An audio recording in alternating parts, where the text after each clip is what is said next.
DX Boxing, D-Style Boxing, HCP, Hispanics Causing Panic, all that good stuff. It's Monday. This is the aftermath. We're going to talk about some fights that happened this past developments. We learned things over the weekend, or at least I think we did. We learned things.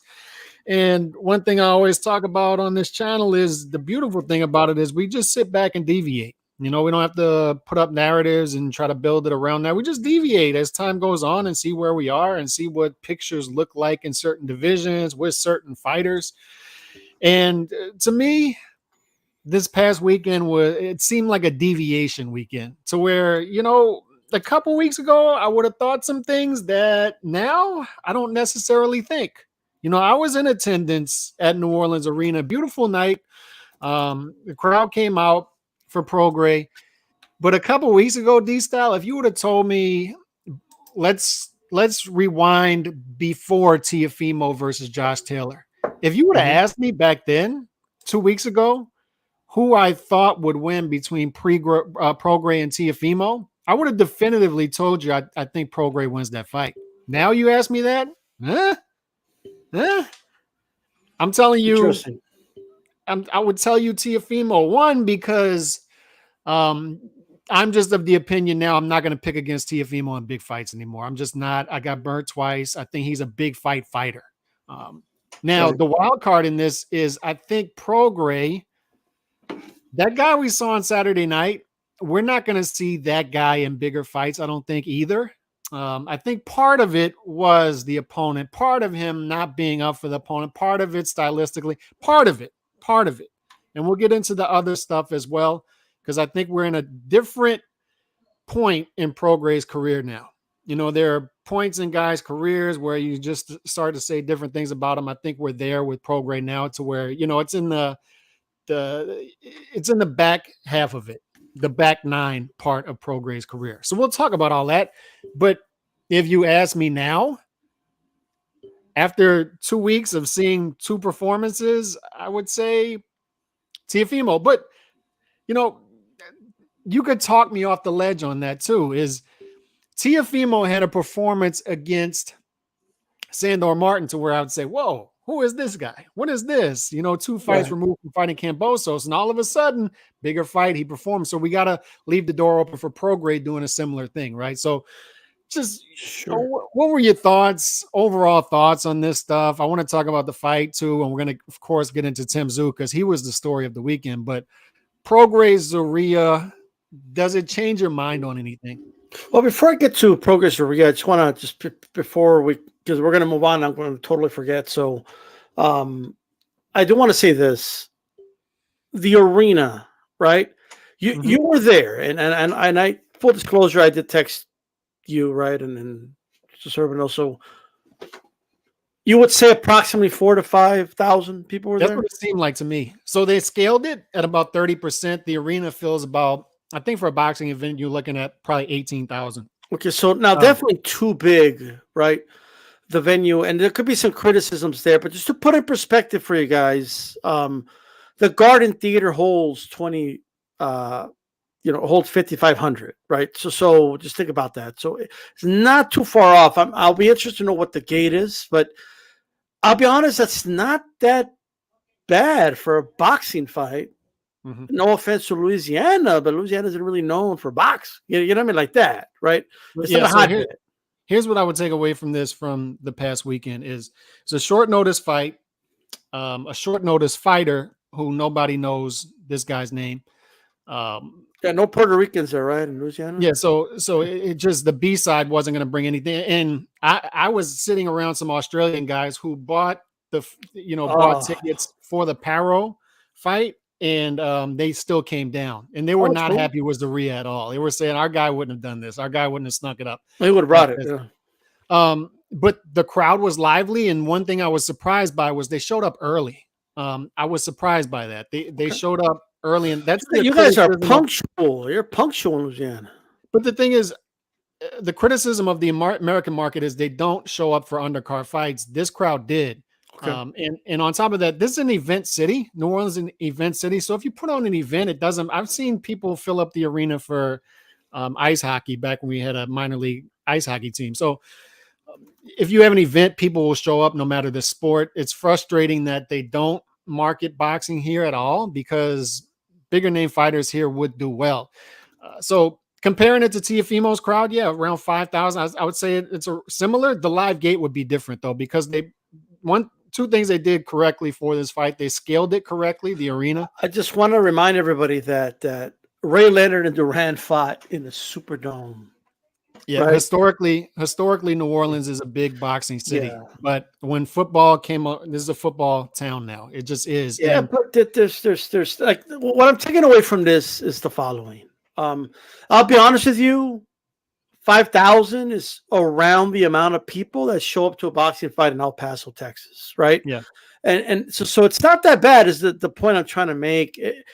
Aesthetically pleasing on television, the arena looked too big for the crowd size, but the crowd was 5,000.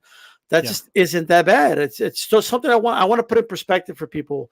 It wasn't that bad at all. Go ahead. Well, I was going to say, and just a shout out to Jenny Fuchs, all right, was on the undercard.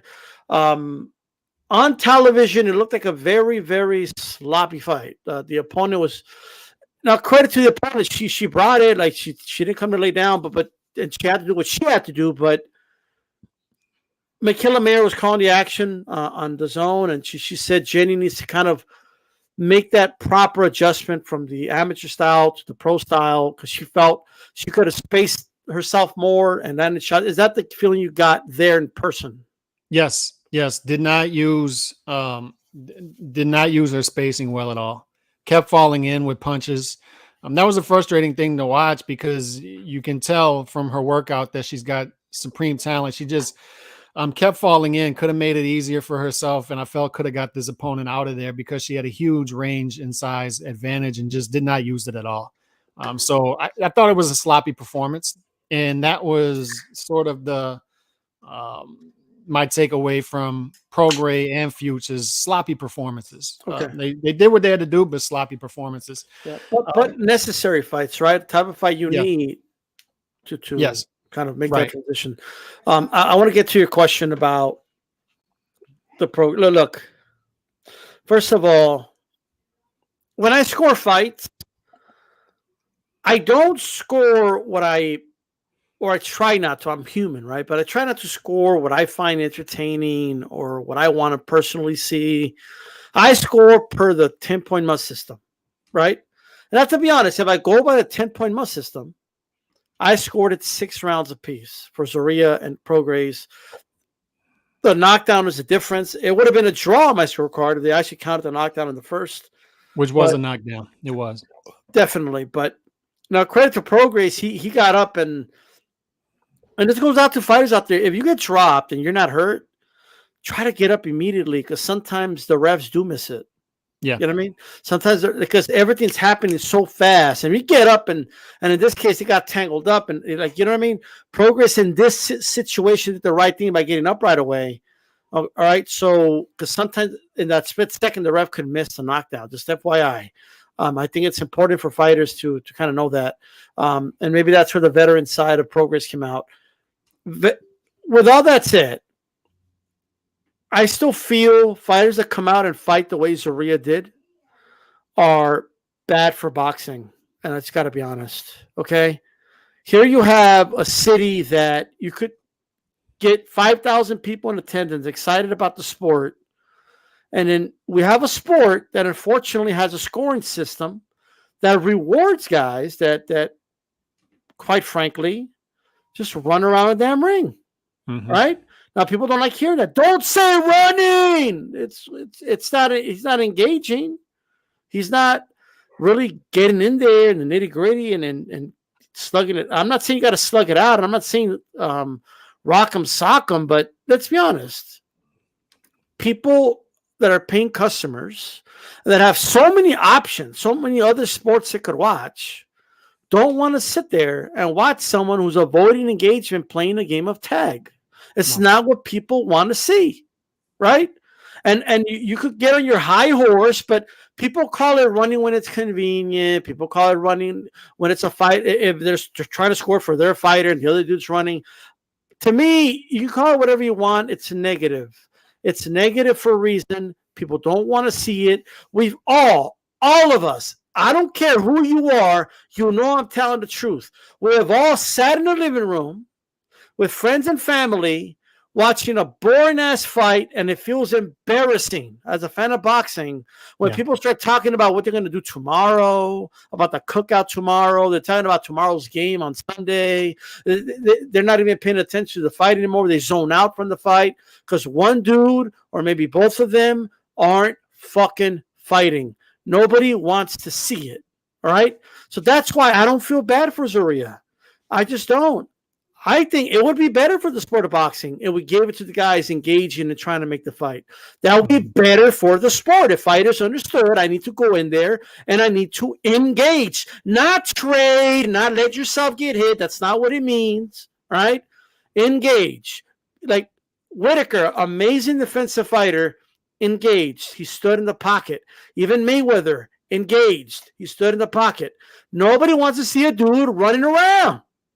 Nobody, and you know you don't. You know it's embarrassing when people are talking about Sunday morning, well, the cookout tomorrow, when you're watching these fucking fights. It's embarrassing that dudes flew out from Australia, and then they got this fucking skunk sticking up the joint. Mm-hmm.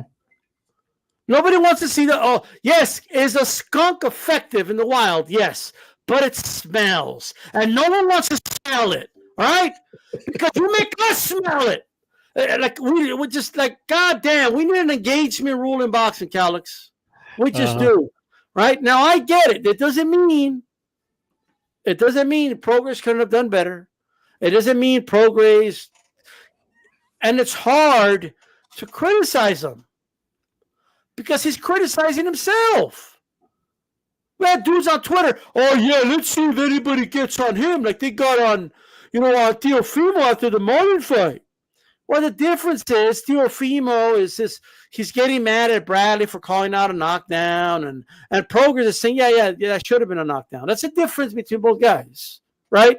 One guy is saying it wasn't my best performance. I got to go back to the drawing board. Another guy is saying, I dominated every round, and they're just against me. The blacks. Like, ain't nobody want to hear that dumb shit and those stupid excuses, bro, right? Yeah. But my takeaway is this. Prograis could have done better as a fighter, but he did what he had to do to win, I guess. But he could have done better. Zorrilla could do a lot better, and I don't think he's going to get any calls soon. I don't think anybody's going to be giving this guy a call to show up to fight. Ain't nobody. Oh man, I can't wait to see that dude. Let me know when Zorrilla's going to fight. I'll cancel the waiting to watch this dude fight. Like, ain't nobody going to say that. Okay, I'm not going to go to my niece's quinceañera. I need to see Zorrilla fight. There's no one going to say. All right, and Eddie could have done better, unfortunately, as a promoter to find a better replacement. But it is what it is. Yeah, Zorrilla was atrocious. It was atrocious, and somebody asked me during the fight online, the crowd seems dead, and I said, yeah, Zorrilla killed it. It was dead because. The undercard, there were some entertaining knockouts. Jeremy Hill, the knockout. Ramallah Ali getting knocked out. The place was going insane. Yeah. And everybody was excited. And then it was evident fourth, fifth round, like this isn't going to liven up. And this is just, and people are yelling at Zorrilla. It doesn't surprise me at all that he got out of the ring quick because people were not happy with him. We have to make a pact as a boxing world, as all of us involved, to never allow a guy who throws 26 punches per round anywhere near a televised main event ever again. Unless you're a puncher like Tank. Unless you're a puncher like Tank. Unless there's a meaning to do it and you're meaning to hurt someone with it, because that's what Tank is the exception to the rule. And he actually throws 34 punches per round. But 26, when you're throwing 300 punches over 12 rounds, fellas, you're a marathon runner at this point. You're a marathon runner. You are not a boxer anymore. You are running more than you're actually punching. You can't throw 300 punches over 12 rounds. You just can't. You can't do it. You can't do it. All right. I don't want to hear anything about strategy. And I don't see how people are giving this guy a majority of rounds when 10-point must system or not, when this is the strategy. So it's just frustrating. CompuBox says this is the worst fight in its history. You had 84 punches landed the whole fight, D-Style. That is the worst, the least amount of punches landed in a 12-round fight. I didn't like a lot of things in this fight. It was a frustrating fight to watch. It was frustrating, and it got to the point where, people are saying, oh, he should have won. Dude, we were happy for the fight to be over. People were happy and excited he won and cheering, but we just wanted it to be done. It was a terrible, atrocious fight, and I didn't like the card coming in and some of the stuff on undercard. My two takeaways were the local fighters shined on the undercard, and the women's boxing, the women's fights. That was a great fight. The Ali, is it Rodriguez? Yes. Those were the two winners of this night. What was not the winner was the main event or the co-main. And here's what I'll say about Prograis in his performance. It was bad, and he's saying it's bad. It was a bad performance. And yes, Zorrilla ran. He did. But when you give an fighter exits, he's going to take them. We said it about Devin Haney. You give Devin Haney his jab, what's he going to do? He's going to take it. And if Devin Haney can bore you to death, he will. He's fun when he's sped up, but if he can bore you to death and jab you to death like Camboso's fight, what's he going to do? He's going to jab you to death. If you give an fighter exits, he's going to take them. Zorrilla, I'll take Haney like, Camboso's exit that way, and he's constantly taking them. But Calix, Haney was fighting like Arturo Gatti compared to Zorrilla, the way he was fighting. The thing is, Zorrilla is not a fast-footed fighter. I'm watching this fight, and I'm like, he's not that fast. So cut off the ring. And on top of that, he's circling the same way 90% of the fight. He's actually circling towards Prograis. Did he get to watch the fight on TV? Did he get a chance? Did he get a chance to watch it on TV? I know you don't want to watch it again. I didn't. No, I'm not. I'll never watch that fight again. So just before you continue, I want to let you know this perspective. So on Regis's corner, the instructions were get your throwaway punches out to throw them off, and then you got to catch them with your real one. That was basically the plan. Yeah. And there were throwaway punches everywhere. He was throwing the jab, but he was throwing the jab away. He was throwing it. That was his throwaway punch. His jab was not coming close. His jab was at least a foot off. Horrible. Okay, so I was waiting for him to cut off Zorrilla going to the same way the whole time. He kept circling towards Prograis' power hand. Okay. And he's circling away from his power hand. So obviously he's more comfortable circling that way. But he's circling towards Prograis' power hand, and I'm waiting. I'm like, when's he going to cut off the ring? Eventually, maybe he's just waiting for Zorrilla to wear himself out with this aerobic energy. But he never did, and he just kept taking the exits. And I've seen Prograis in person before. He's fought in New Orleans 4 times. I've seen him in person before. He did not look this slow-footed before. And if you see Prograis in person, much like Pacquiao, he's bottom heavy, big calves, big thighs. He's a bottom heavy fighter. What's the first to go for fighters? We talk about this all the legs. The legs are the first to go. So it makes me wonder. Yeah. It makes me wonder if he's able to cut off the ring against this style. But once again, we leave open the wild card that it's just an off night, right? I understand 34 years old, but maybe it's an off night like Teofimo did against his tough style, Josh Taylor against his tough style of Catterall. Maybe it's an off night. But yeah, but the thing is that 34 years old though, D-Style.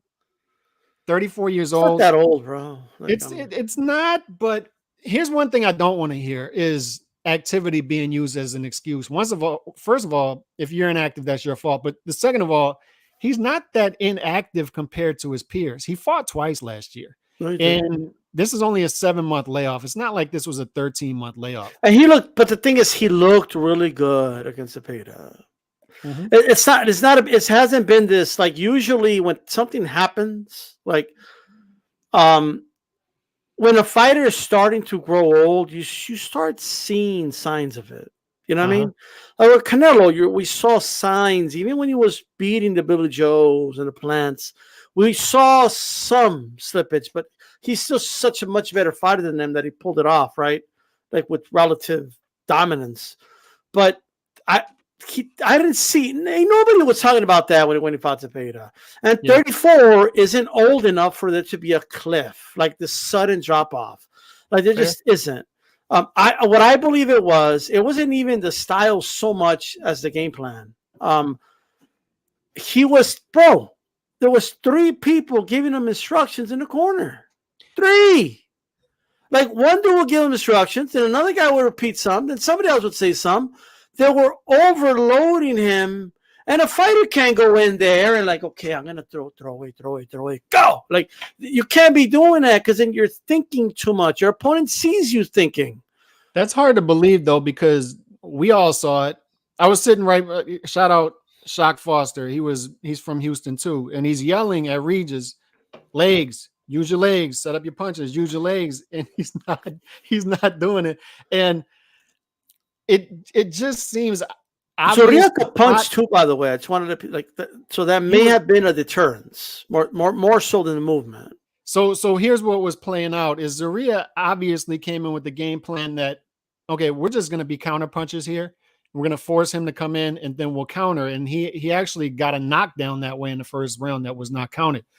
But then the game became cat and mouse. It became, okay, once Zaria counters, I'm going to throw away a throwaway punch. Once he counters, I'll try to counter. And this was the alarming part to me was Prograis was missing those counters wide. He was missing those counters wide. So that's where I start to see, maybe there's a slip in reflexes. Maybe there's a slippage in that. This is a guy. He's clear, but he's clearly running, but he's not fast. Zaria is not a fast fighter. He's not fast-footed. So it just seemed to me like he could have put some pressure on him, even if you're not cutting off the ring, put some pressure on him to wear this guy down and stop him later on in the fight, because this is a guy that even with the style 4 or 5 years ago, Regis would have stopped this guy. Well, I kept hearing the commentators talk about, Regis told us, after the Tater fight, he wanted to be a smarter fighter and not so much of a brawler. I don't know if I like this, bro. Like, go back to being the Rougarou that was annihilating dudes. Yeah. And if you're changing your style because you lost a Tater fight, I got news for you, bro. I picked Tater to win that fight. I scored a 7-5 for Regis. Yeah. And in my opinion, and maybe there is something to what you're saying, I just think it was the game plan. I just think it was the strategy of the fight. He was being told, you're gonna miss those first few punches. Just throw them, and then you're gonna see some openings. Mm-hmm. I just don't know if I liked it. Like I don't know if I like the jab as a throwaway. Why not use the jab to get inside and like Mike Tyson would do, or why not use feints more? Or like I feel like a feint would have worked better. And I know I'm Monday morning quarterbacking here, but like there was never really an adjustment made by the Regis side to change anything. They were just doubling down on what he needs to do. Mm-hmm. They weren't telling him, hey, man, your footwork, or they weren't telling him any of that. They just kept telling him to trust the system, basically. Yeah. Like, trust what we're telling you. You're going to miss those punches. Don't worry about it.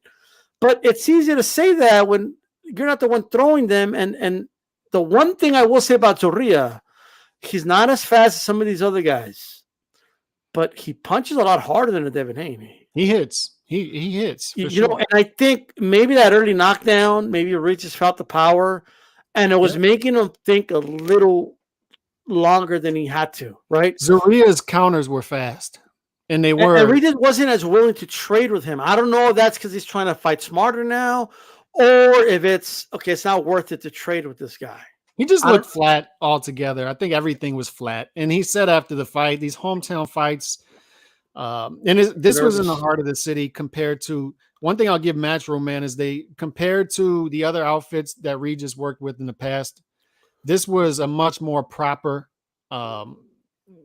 promotion and fight. It's in the heart of the city now, though, right? He's the champ. Yeah, but it's in the heart of the city. When last time he fought here, he was a world champ, but it was a little further out the city, smaller venue, and it was a little. Somebody used the word ghetto. I would agree with that. This was a more proper event, and they did a good job with it. It was just frustrating to see him come out flat. And he mentioned, hometown, big fight. I just those are tough. Those are tough, and this was a tough style. So what I hear you saying is maybe we're reading too much into this fight, much like Tiafimo versus Sandor, much like Josh against Catterall. I believe people are reading too much into it because look, at the end of the day, Regis wasn't damaged. He was never hurt. He was never in trouble. He was never in. There was questions whether he won the fight per the 10-point must system, but he ended up winning pretty comfortably and on two of the judges' scorecards anyway. Yeah, and I think and I believe that other fighters they could be more effective doing this, but they don't punch as hard as Urijah, so it's gonna be interesting. Yeah, the good thing about Regis is he's honest about his performance. Yeah, he knocked me out. I think he knocked me down, and yeah, I look like shit. I look like shit. I still think I won the fight, and I completely agree with everything he's saying. So he seems like the type of dude that he's looking in the mirror and saying, yeah, we got to work on things. That was not good. We need to work on things. The mailing list is out there, and I had a question on the mailing list after I put it out this morning, and one of them was, Calix D-Style, do you think Regis will get the Devin Haney fight next? And this is, we'll talk about Tim Tszyu in a minute, but I wanted to wrap up on this. The good part about this is vulnerability, right? Vulnerability will get you into fights if you're an avoided guy, right? So I think there are guys out there and they see this and they watch it and they're saying, I think there's slippage there. I don't think this guy is who maybe we thought he was before. So the beauty of a flat performance, the beauty of a performance like this is I think that guy's vulnerable now. I think now the risk reward matches to where we didn't feel like it did before.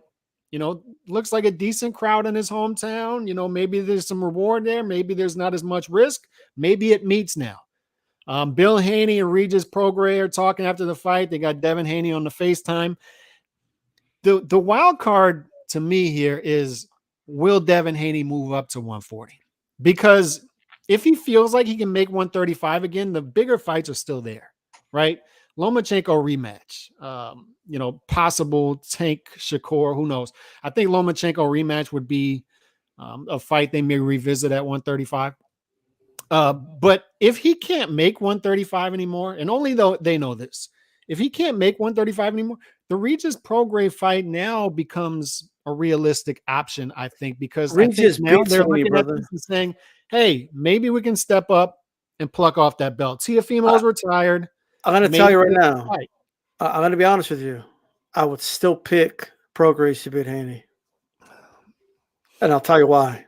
Go ahead. And it's going to be easy for people to say, oh, Haney, he struggled against Urijah. Let me tell you something. Linares is coming off a first-round knockout loss. Okay, when he went in there against Haney. Haney couldn't hurt Linares, who's been knocked out multiple times. He couldn't hurt a lot of guys that have been knocked out multiple times. Prograis being southpaw, number one. That's the big one. That's the big one. And then the fact that he doesn't need to respect Haney's power, really. Like, he's not going to have that much respect for Haney's power like he had to for Urijah. And I think that's going to make all the difference in the world. And I'll be honest, I don't think Haney could take Regis' power. Yeah, you know what it is to me is I do think there's legs, ironically, to the legs thing. Bottom heavy fighter, it's going to be a little tougher for him now to go find guys who are movers in the ring. I do think that's a thing at this point in his career. So the tough part for Prograis here is the most makeable fight is Catterall. And after you fought a guy with the root canal style in Urijah, you're going to fight another guy with the root canal style in Catterall. I don't think you want to go back to back with the Urijah to Catterall. So that's the tough part here. And it puts more pressure on a Devin Haney. But I think it becomes very much. I think he stops Catterall still. I'll be honest. He's going to work the body when he tries to hold. Because here's the thing: he's going to try to hold Regis on the inside. Regis is compact, and he's going to be landing those body shots. Like Yeah. there wasn't really room to really work the body against Uria. There's going to be room to work the body on the inside from mid range against Catterall. I think that's going to happen. Yeah, I'm with you on. I don't throw him away after this performance. I think it's a flat performance. I don't know if that's what we'll see going forward. I just we've made those mistakes. I'll just put myself in this. I've made these mistakes in reading too much into single performances as of recent. I put way too much into that Sandor Martin performance, for one.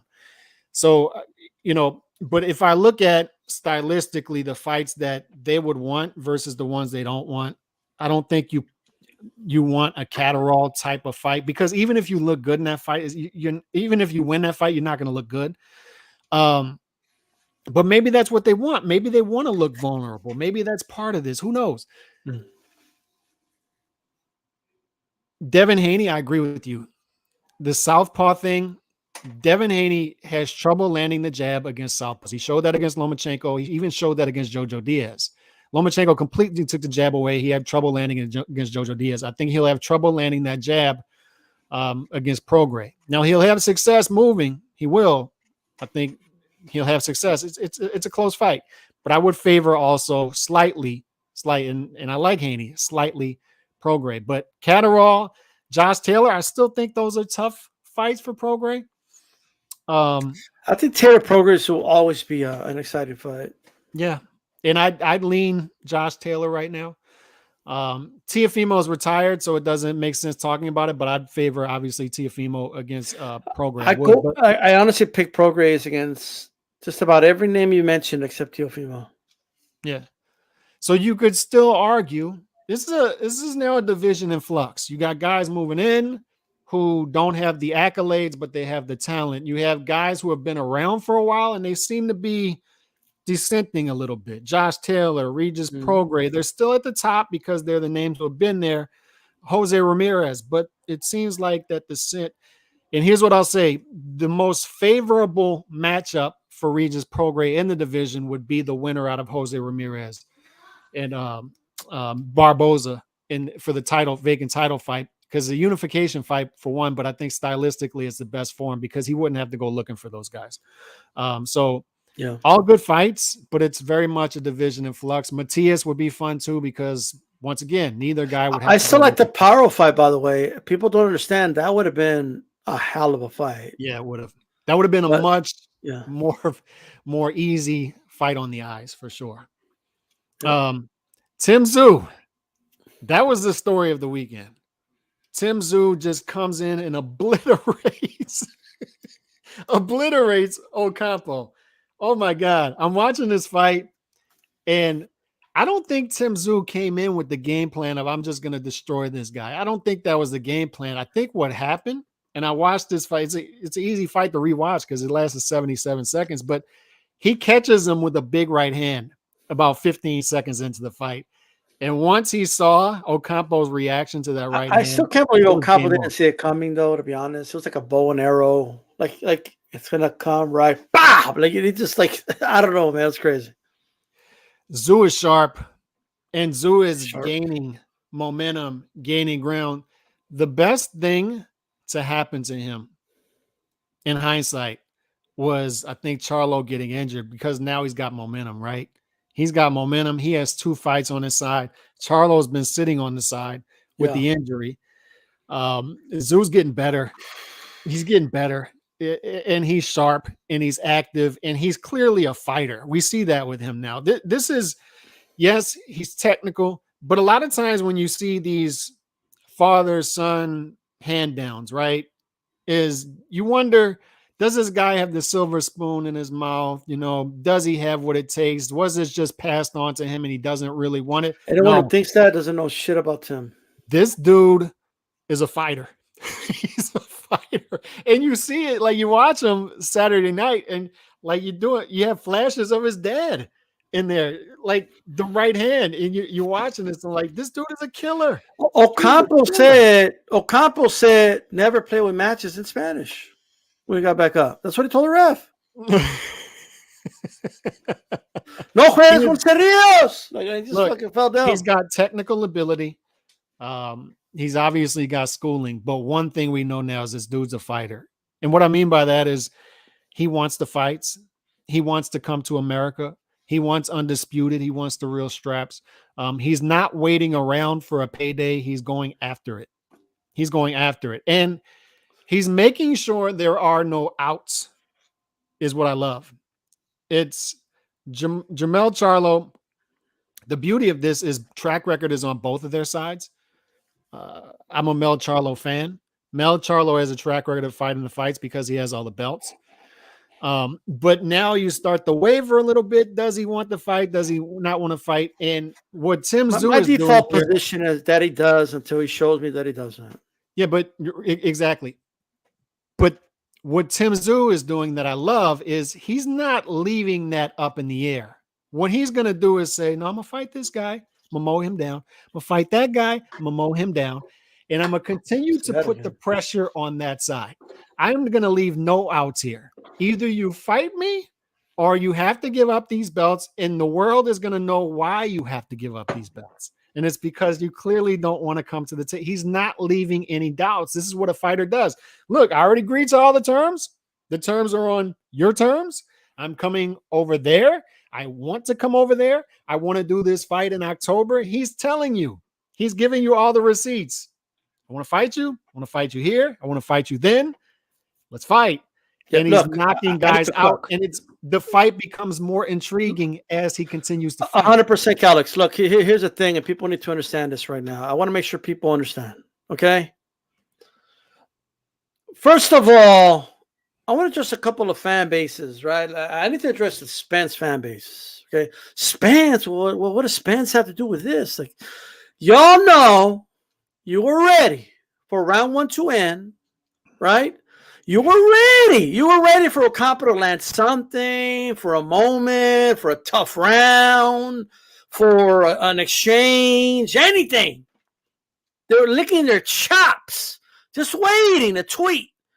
Oh, Spence had no problems with this guy. We told you Tszyu was a hype job. They couldn't fucking wait. They couldn't wait, and then he beat him better than Spence did, and they stayed quiet, okay? That's what happened, and you know it's true, and I know it's true because you want to shut up in the middle of the Fundora fight with Ocampo. In the middle of the Fundora fight, Spence is tweeting, oh, he's going to war with Ocampo. Peace out. Like, you know what I mean? Peace out. Well, what happened? Where was your tweet then? Right? They keep moving the goalpost with this guy. Y'all keep moving the fucking goalpost, right? Before the Gachet fight, oh, he ain't gonna beat Gachet. He's just fighting dudes in Australia. Who is this guy? Oh, why? Because he's the son of Kashisu. Boo-hoo. Oh, so what? And then he fucks up Gachet, right? Oh, but he got knocked down though. He wasn't even hurt when he got knocked down. He got back up. He won the rest of the round. He beat the dude up. Whatever, right? Oh, just wait till Harrison gets his hands on him. Oh, Harrison's gonna give him a boxing lesson.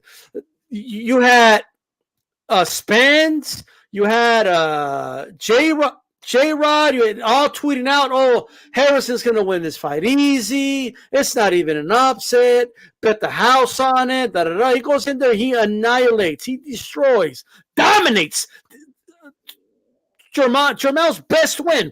Dominated him. Destroyed the dude. Hey, did you see, by the way, why Jermell said that Harrison lost in Australia? Because of the salt water. Okay. Is that what it was? That's what it said. So a lot of people are blaming Bumgarner. Oh, Bumgarner kept him busy all night. And that's why he lost. He had no legs. It's Bumgarner's fault. I don't know how true that is, but whatever, right? Okay, but here's the thing. I don't even know. That's what people were saying, right? But here's the thing. Anyone who's out there thinking this is just another Chavez Jr., you're out of your fucking mind. I don't know how else to tell you guys this, okay? I don't know how else to tell you this. You know how I know these style is, what do we say? But what do I say? One of the ways you can tell how great a fighter is, or if he's not, is how are his peers in and around his weight class reacting? You know what? Did you see Bud Crawford's tweet right after the fight? Dangerous. He said he's dangerous. And then you have fucking idiots. Oh, come on, champ. That was Ocampo. felt like you had Renee Box Young in his fucking comments. Like, come on, man, that's Ocampo, man. That's Ocampo. Like, dude, you're talking to Terrence Crawford. You don't think he knows who he is and who the opponent is, and you got to tell him, shut up, sit down. If the professionals are impressed, they know more than you. Shut up and sit down. All right? Just shut the fuck up and sit down. All right? Jesus fucking Christ. I don't know how else to put it. Here's the thing. What people need to know is that Tim Tszyu, if you know his story, right, was living with his dad in Russia and didn't want to be there anymore because he didn't like that lifestyle. He didn't like being treated like royalty over there. He didn't like people opening his doors when he got out of the cars and always having a chauffeur around, and like he just wanted to live a regular life of a regular kid, and that's why he went back to Australia to live with his mom. He picked up boxing. Obviously, I'm sure there's a connection with his dad. I'm sure it's his dad. You could tell, taught him how to fight and stuff like that. But at the end of the day, he puts in the work. Tim Tszyu puts in the fucking work. That's what he does, and you see it. He's a fighter. You see him put it. And he's always owned it. He's never denied that he's a son of Cassius Tszyu. He says, "I'm proud of my father. I'm proud of what my father did. I want to accomplish the things my father did. I want to surpass my father." Those are all things he said. And another thing he's also said is, "But I understand I need to become my own man. I understand I need to create my own path. I understand all those things." And Cassius Tszyu has never babied his children, ever. Cassius Tszyu still criticizes them. They'll ask him about the fight. He won't say, "Oh, I'm proud of my son." He'll say, "Oh, I saw some mistakes that he needs to fix." And so it's a whole different type of mentality over there. That dude's like a drill sergeant, bro.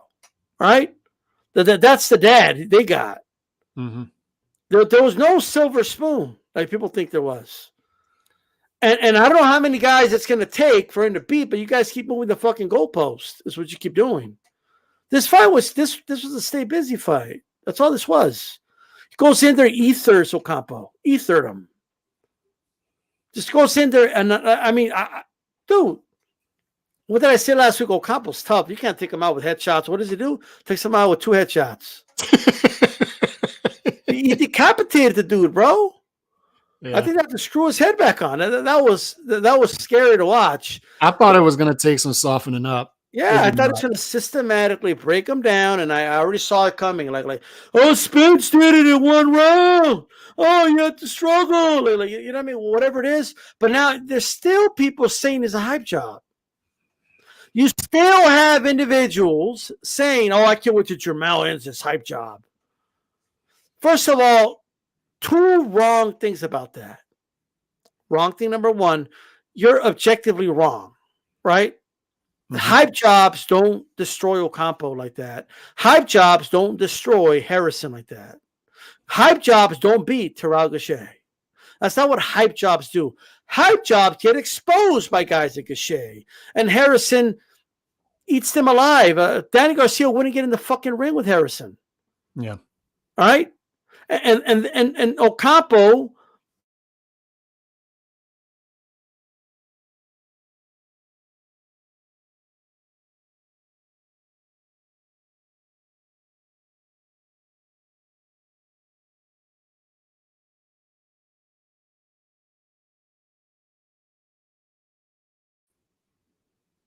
I think I lost connection. Did I lose connection? Yeah, I'm back. I think it was me. I'm good. Okay, I don't know who it was. It might have been me, but I just want to add this. So that's one thing wrong. You're objectively wrong that it's a hype job. But second, if Jermell loses or wins this fight, think about what you're doing. You are calling, what does it say about the sport of boxing if the guy challenging for the undisputed championship of the world is a hype job? What does it say about our sport? That's number 1. What does it say about Jermell if he loses to a hype job? And what does it say about Jermell if you're taking away a great win from him by calling the guy a hype job? There's negatives all across the board, bro. You know what I mean? Yeah, and you're devaluing a possible future victory, number 1. But look, I'm also seeing narratives out there, and this is coming from a Jermell Charlo fan, by the way, that Jermell Charlo is somehow being disrespected. He's done all this. He's undisputed, and he's still being disrespected. Look at all the. I've never seen a guy at this level be disrespected. It's just not there to me. I think he's getting the proper respect, and there are other undisputed champions currently that are getting the same type of treatment. I mean, we've talked about Canelo. No matter where he goes, it's going to be wrong. Devin Haney. They're already building up that if Devin Haney moves to 140, he's ducking everybody at 135. If he stays at 135, he doesn't want to fight the guys at 140. It's always going to be there. And the higher you get on the totem pole, the more accolades you receive, the more of that is going to be there. Let's just be honest. And so I don't think, there could be unfair treatment of Mel, but it's not even more so than his other peers, I would argue. And I think there are a proper amount of people who are respecting Tim Tszyu at the same point. But here's what I'll say, man. That fight right there is one of the best fights that could be made in boxing. That's another great part of it is everything aligns. You obviously have a budding, growing star here. Tim Tszyu is going to be a star. It's as evident as the sun coming up to me that this guy's going to be a star. On top of that, he's got momentum. On top of that, Mel brings the belts to the table. And on top of all of that, it's an entertaining matchup. Why? Because one of those guys can go to sleep at any moment. Can you imagine the trades that are going to be in that fight? When those guys trade, there's going to be boxing, and then a fight's going to break out. Boxing, a fight's going to break out. And when those trades happen, both of those guys throw to destroy. It's not throwaway punches, none of that. Those guys throw to destroy with their right hand. They throw to destroy. If you leave your chin up in the air for one moment, you can get destroyed. So that's the type of fight we have here, and why it's one of the top handful of fights that can be made in boxing to me is at any point, any one of those guys can go to sleep. This is grown man business right here. This is grown man business, grown man strength. And they throw to destroy D-Style. Yeah, I agree with you. Look, we have a situation where we're boxing fans. I'm not talking about all fans, by the way. I'm not talking about the chat. But everyone knows these boxing fans exist. Okay, there's many boxing fans that don't know how to behave, right? When the right things are happening, right? I don't know if fans are just jaded by nature. I don't know they're just or what it is, but you have a situation where you have an undisputed champion, right? Who's already been in great fights, 2 fights with Harrison, 2 fights with Castano. I feel he lost the first Castano fight, but no foul because he rematched him and he won the rematch convincingly. Right. He lost the first Harrison fight, proving that it's okay to lose. You know what I mean? Because you come back, and he came back, and he was losing on my scorecard, but it didn't matter in the end because he did what he needed to do, and he's got the stoppage, right? And so here we have a situation, right, where one guy has really earned his position as undisputed champion of the world, which is why the only reason why I've been as patient as I've been, but the fact that we haven't seen this fight this long already. And then you have a situation, it's a very old school situation where you have that number one contender, this is like an Australian Clubber Lang, right? Who's out here saying, "What's my motherfucking name?" And he's fighting in front of fucking fire pyros and there's fucking fire all over the place while he's fighting. I've never seen this shit. No limit with the fire, bro. Like, this is boom, boom. Like, Jesus Christ, they must have a budget, right? There was fire everywhere. Yeah, there was fire everywhere. So, like, they emptied the war chest for the fire. But here's the thing, all right? Pyros aside, you have this situation where this guy has beat all the top contenders, right? He beat Harrison, right? And Harrison was the guy that was like, I want my trilogy. I want the first one. And here he steps in, knocks Harrison off of the cliff, and he's saying, "It's my turn now," right? And you would think that as boxing fans, we would relish this, and we are, right? The chat is, we're excited about this fight. I believe Tim Tszyu beats Jermell Charlo. That does not mean I think Jermell Charlo is trash. That does not mean I don't think highly of Charlo. That does not mean I don't think Charlo could win the fight. Of course he can. That's what makes this fight intriguing. This is a type of fight that when they're both in the ring, right, you're going to get those butterflies in your stomach, and you're going to say to yourself, holy shit, like, it's here. And then the bell's going to ring, and it's going to feel surreal, right? Mm-hmm. That's a type of fight this is. Yep. And those are the type of fights you want. Why is there fans that think that shedding on one guy or the other somehow, and this goes for both sides. I'm seeing people say, Tim's going to expose his PBC hype job. I just don't understand why, while PBC does have hype jobs, Jermell isn't one of them, right? Like, objectively speaking, he's not. This is a fight that I want to see. It's a fight that's good for boxing. They both have exhibited behavior that you want to see from fighters, right? And instead of relishing that, you have people downplaying that, right? And I honest to God, I do not understand it. And just like you said, I want to reiterate that point. If I say I think Tim Tszyu beats Jermell Charlo, in no way is that me devaluing anything that Jermell Charlo has accomplished. Because once again, I'm a fan. I've been a fan. He's done everything I've asked him. But if you ask me who's going to win this fight right now, I lean Tim Tszyu. I have my reasons for that. But that's not me in any way, shape, or form devaluing anything Jermell Charlo has done or the fighter that I think he is. I think what we have here is, and why I love it so much, instinctively, just naturally, is it's an organic, traditional build to a big fight. Yeah. We have the guy who has everything in the division, and we have the guy who wants everything that he has. He's not content with where he is, and he understands. We talked about earlier how Prograis understands what he's done. I understand I got knocked down in the first round. I understand I had a shitty performance. I need to learn from it. Tim Tszyu understands he has everything I want, and I need to go out and earn that shot. I don't want it given to me. I don't want to win a sweepstakes. I don't want a stimulus check here. I need to go out and earn it. So if he's injured, whatever it may be, guess what? I'm going to go fight the top guy available. And okay, let's check up again. He's still injured. Okay, let me go fight the other top guy that's available at this time. Give me my fight dates. Traditional build. Work your way up the rankings. The contender hunting down the champion. The contender realizing I have to go out and hunt. The prey is not going to come to me. I'm not going to sit in my house and, a deer jumps through my window. Oh, let me shoot it real quick. That's not how this works. I need to go out and hunt my prey. He's hunting a lion. I'll say that.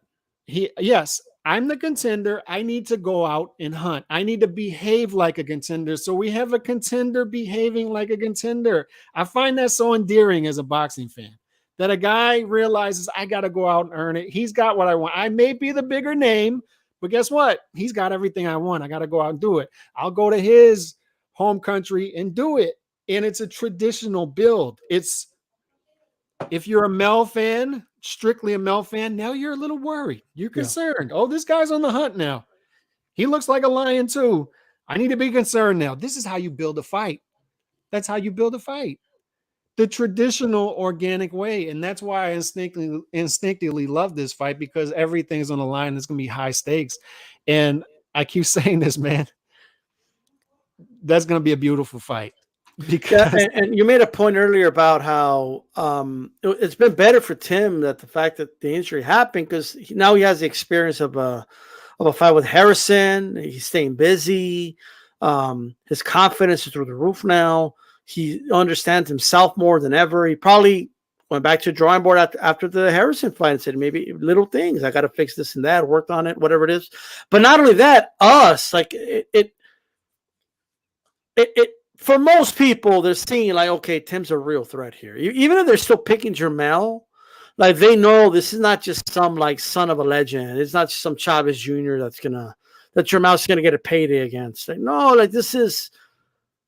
He's a I hope he layered gets fighter. paid, but it's gonna be a tough fight. Like this is a 50-50 fight on paper, right? He's a layered fighter, versatile, and I just keep going back to this. They both like to fight. It's in their DNA. They both like to fight. Him and Mel, they both like to fight, and this is going to be one of those fights where you're sitting on the edge of your seat because they'll sell out with their right hand. Yeah. And there's going to be those trades where you're like, goodness gracious, one of these guys is about to go to sleep. There's no way they can go. Should have known though. Like we should have known because. And by the way, shout out to Jeff Horn. He put a post on Instagram saying that that Tim Tszyu broke his Australian knockout record by 1 second. Right? He had I think 78, and Tim finished him in 77 seconds by 1 second. Took his record. Right? Told him basically, telling him, man, you're taking everything from me. What's going on now? You're gonna take my records now too, right? But I just want to put that out there. But speaking of him, look, Jeff Horn has basically said that, like, out of all the guys I fought, like Tim, I believe he said the hardest. He might say one of it, but like the hardest puncher I've ever faced. Like this guy could crack. Yeah. You know what I mean? So, which makes sense. He's at a higher weight class than he was fighting at, but he got it. He was in there with Pacquiao. Was in there with Crawford. So for him to say this guy could punch, it shouldn't be that shocking to us that he stopped Harrison like he did, and that he stopped Ocampo like he did. It shouldn't surprise us at all. Yeah, and this is one of those old lion, new young lion type fights that we've come accustomed to in boxing, but much like we talk about at the 147-pound division, you have a growing number of older lions not willing to fight that fight with the younger lions. They're not willing to take their place in the hierarchy at that point, and we're having a growing number of older lions fighting older lions too late in the game. Those fights should have been made half a decade ago, but now the old lion's fighting the old lion when we should be in the point of the process where the old lion's fighting the young lion. I love the old lion, young lion fight. Let's see if the old lion can continue to let's see how long he can keep his place in that hierarchy and see if the younger lion can knock him off. I also like how the 154-pound division is shaping up because it's becoming evident who the top two guys are. Oh yeah. And on top of that, you have other guys moving up soon in 2024. So you're going to have one of those situations in which you have Spence and Bud moving up to 154 simultaneously after they deal with each other. And you're going to have Mel Charlo and Tim Tszyu figuring out their situation. So there's going to be other fights there for sure after that. And that's the beautiful thing about this is this situation here, to me, is everything that's right about this sport when it's done right. And another thing I wanted to comment on, we haven't commented on, is the dog bite. You know, it's almost, you and I were talking about this.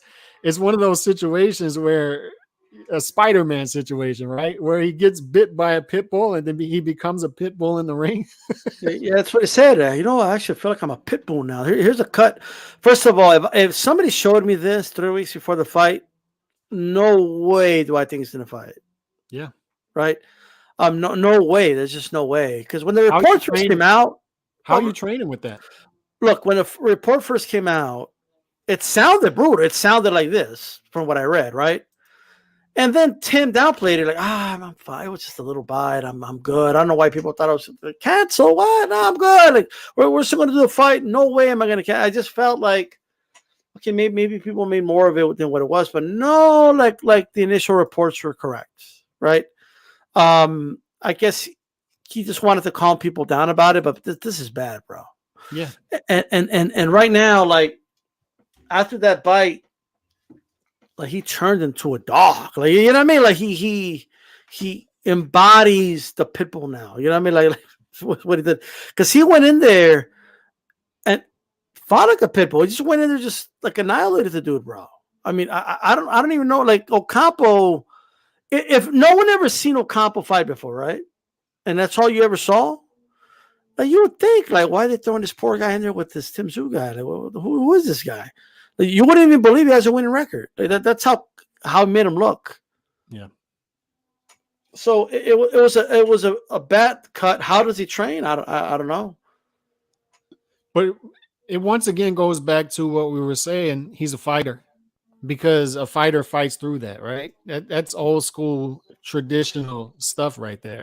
As I'm not going to pull out of the fight. I got my fight day. We're going to fight the fight. Because to me, there's no way you're training reliably, consistently with that type of cut 3 weeks out. Look, does he keep, like, if it was a Jermell fight, does he fight him with that cut, with that bite? I don't know. I don't know if they postponed or not, but it was Ocampo, in fairness, right? I think that played a big role, but still, I mean, for him to go out and still fight that way, that's astonishing. But I'm sure they examined it. I'm sure, like, there was no ligaments penetrate or something, and they felt fine. He did admit that it could have ended his career. Like, if the bite was in the right spot, it could have been career ending. So, I did see an interview where he said that, and man, would that have sucked? Can you imagine? Like, hey, his career's over. The dog fucking fucked up his arm. Like, you know what I mean? Like, this is crazy, bro. Like, the arms for a boxer is everything. When a shoulder down, like you don't want to have injuries on your shoulder, arm, bicep, because you need that shit, like, the box, and period. And for him to, like, it's kind of like Spence, right? Like, it's like, man, you're lucky. All right. Like, you're very fortunate. But what I want to know is, I heard that this dog was like a big fan of Harris, right? He didn't like what he did to Harris. And he's like, yo, why you do that to my dude Harris? You know what I mean? And he asked for an apology, and Tim wouldn't give it to. He wouldn't apologize for the beating, and the dog did what he had to do. You know what's interesting to me is momentum. He keeps his momentum. What we don't have with other fighters is when they get any type of momentum, some of them, they just thwart their career. We have a situation in which we had a Four King situation at 135. Well, some of those guys, Teofimo Lopez wins a big fight, retires. Wins a big fight earlier, loses to Cambosos. Tank Davis, he's now arrested. Ryan Garcia is in litigation now. What do you make of that? Because I think it broke over the weekend. I could be wrong about that. I haven't had a chance to talk about this yet on the channel. What do you make of the Ryan Garcia Golden Boy situation right now? It just seems to me like I don't see him fighting under Golden Boy again. And I hope I'm wrong about that, because I want to see this guy back in the ring, and I think he needs to be back in the ring. He had a little bit of momentum going on after the Luke Campbell fight. What happens? We start to have the mental health stuff. Yeah, here's the momentum thing again, and then it's this. Yeah. Here's the thing. He's under contract with Golden Boy until 2026. Yeah. So it's not a smart time to try, unless you're going to pay off your contract. Unless you're going to do that, and then Oscar doesn't need to accept the payoff, right? He keeps you shelved until 2026. He don't want to lose Ryan. Look, at the end of the day, you could always go back and trace when things happen. And I think what's happening with Ryan is he believes that he knows what's better for his career more so than Oscar does, and more so than Golden Boy. And I think he wants to manage his own career. He wants to promote his own career, and doesn't really want Golden Boy involved like that. Like, I think he understands, like, okay, I got to be under their banner because I'm under contract with them, but let me do my thing. Yeah, I think that's what he wants. And Oscar's like, no, because Oscar has obligations with the Zone, right? The Zone has invested a lot of money in Ryan, and they don't just want to let him just go somewhere else and do fight somewhere else. Like, at some point, they want him on their platform, right? And they want to reap the benefits of what they already invested in him, but hopefully this will be a sign for a lot of these networks, though, to stop investing so heavily on fighters before they're proven, because if they're not going to come back and feel obligated to live up to the investment you made for them. They're not. That's not in people's nature. They're going to go to wherever they feel is best for them. So hopefully this will be something that the Zone could learn from. More importantly, I don't know how long Golden Boy's going to remain with the Zone. I just don't. because Oscar's out here openly beefing with Eddie Hearn. Yeah. He can't control Ryan. I don't know how long Virgil will be around. I think Virgil might be the only guy still around for a while for him. He lost Canelo. I mean, I don't see the incentive for them to have Golden Boy like exclusively around. They're already saying they'll work with any promoter.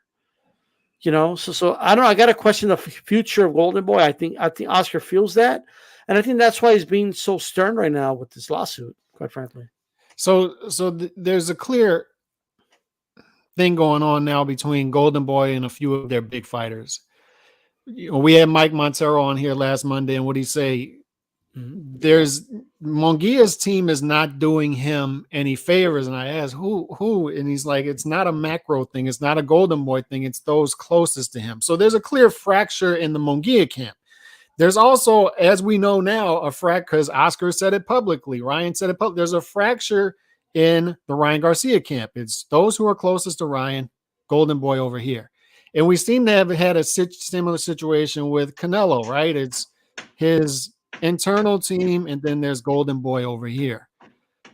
We have a clear track record now of fractures when it comes to Golden Boy and their bigger fighters and their bigger fighters camps.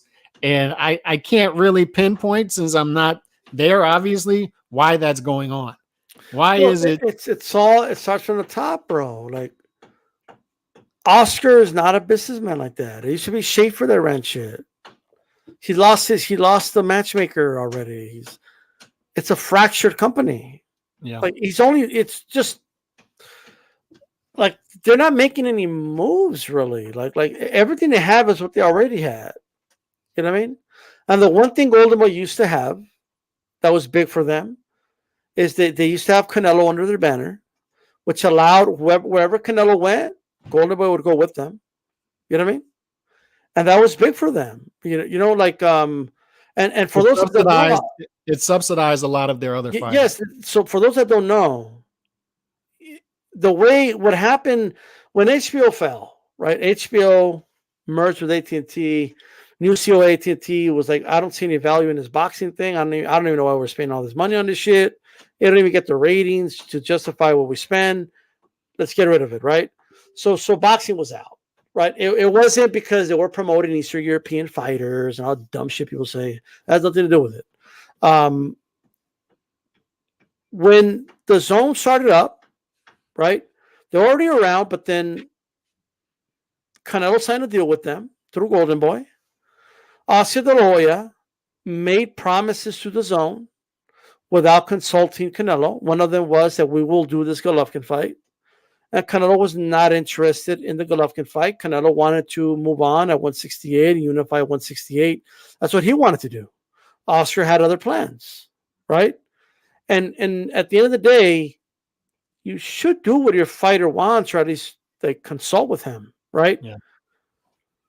But since they wanted Canelo and they gave him that big contract, they also gave Golden Boy jumped ship with them, and that helped all the other fighters under Golden Boy. Right. And like you said, it did subsidize everything else in the company. But now you don't have that anymore. What he wants is for Ryan to be that void, fulfill that void, and be the one that subsidizes everything. But I just don't think Ryan has any interest in subsidizing the rest of Golden Boy.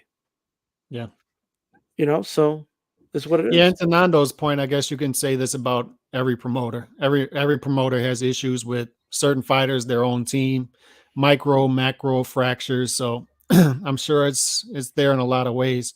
Yeah, but not. It's interesting. There's something different about this one than the rest of the promoters. Yeah, it's just interesting to me. Like, it seems like all of the big Golden Boy fighters as of recent are having some sort of internal issues, from the immediate team to Golden Boy at the macro level. This just seems to be something. And really quick, I mean, Nando, I've been right about the downfall of Golden Boy. Golden Boy hasn't been moving up. Golden Boy hasn't been getting better. They lost their matchmaker. They lost their biggest star. They're about to lose another one, or it looks like it, right? They're having to take fighters to court as their biggest name. It is falling. Like I used to say Kmart's going to go out of business. It didn't go out of business overnight, but you could see the signs. right? If this was the stock is really low right now. What's interesting to me about this situation I'm too gonna is smooth diminish Golden Boy Promotions. what's Go ahead. interesting to me about this situation is when you see these flare-ups on Twitter, I like to see who are the guys that they're dealing with who are openly liking it. And every time somebody goes at Oscar on Twitter, Roberto Diaz likes it. So I don't know. And once again, we're just looking at this from the outside. I'm not so sure that was this mutual thing that they made it out to be. I'm just saying. But there's something there for sure. But Golden Boy's been around 20 years. We'll see. We'll see how this plays out if they're around 5-10 years from now. Are they at their apex right now? What's that? Is Golden Boy at their apex right now? No.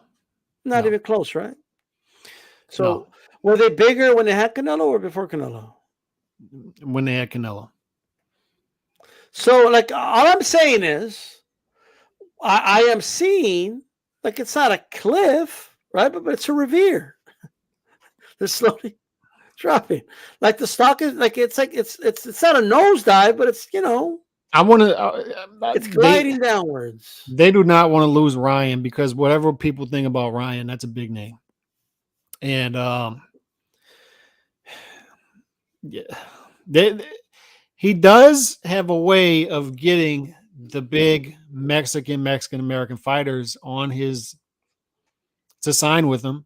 So you have to be aware of that too. I don't know. I'm interested in how this plays out. I don't think he's sitting in a good spot though. I would say that. And he certainly loses focus in spots as well. And he's also certainly lost some people around him that I think he needs around him in order to stay focused. The great managers, the great owners, what do? They hire great managers who can manage it for them. And I don't know if they have that right now at Golden Boy. But any closing thoughts on the weekend, big takeaways before we wrap this thing up? And by the way, tell everybody what's going on tomorrow night with the network. Sure. First of all, I'm being called a Jehovah's Witness. I don't understand this, bro. Like, you know what I mean? But anyway, shout out to Nando. Look, tomorrow ATP, same time as always, every Tuesday. It's going to be 8 p.m. Eastern time. We might be on. It depends. Maybe a little earlier, if like maybe 20 minutes earlier. Try to get like an hour and 20. I'm trying to get a guest on. I don't like announcing who I'm trying to get on unless I have them on. Like, I don't like to say, oh, I'm trying to get so and so. So I'm trying to get somebody on, and if I don't get them, I can get somebody else. But I'm trying to get a guest on. But after HCP, if you guys want to check it out, man, Women Crushing it Wednesday, they're going to have Terrence Crawford. Bud Crawford's going to be on with them. It's going to be an interview right there. So make sure we'll let everybody know after the show to go over there. But I think that's a big deal. Crawford is doing an interview on YouTube, which is like bizarre. Like, you know what I mean? Like, I don't think I've ever. It's like hard to believe, right? Yeah. So shout out to him. And shout out to Women Crushing it Wednesday. And check out the HCP tomorrow, man, 8 p.m. Eastern. One more thing I need to say. I think Roberto Diaz might start doing a little bit of work with Matchroom. And I think they need a matchmaker that understands the North American market, Mexico, U.S., to help Matchroom with a lot of their cards, quite frankly. And I think Roberto Diaz is that guy. And even if he's not working with them directly, I think him being a manager of fighters, they may work with him indirectly either way. But just wanted to give a shout out to Roberto Diaz doing his thing out there. Yeah, and I actually saw him Saturday night in New Orleans, and I was trying to get his attention as the fight was ending, but he was there with Zaria's team, obviously, because as Zaria ran out the ring like he was running in the ring, he was Roberto Diaz went out with Zaria's team. So he was there in some form. I'd be interested to see what exactly he was doing there, if he's just with Zaria's team, if he's doing stuff with Matchroom. But I'm sure all that fight stuff will play out and he's going to stay in the boxing business in some form. There's no doubt about that. Whether a matchmaker or manager, in some form, he'll be there. So for me, we'll see how things play out. Here's another thing that I think people have missed when it comes to Prograis.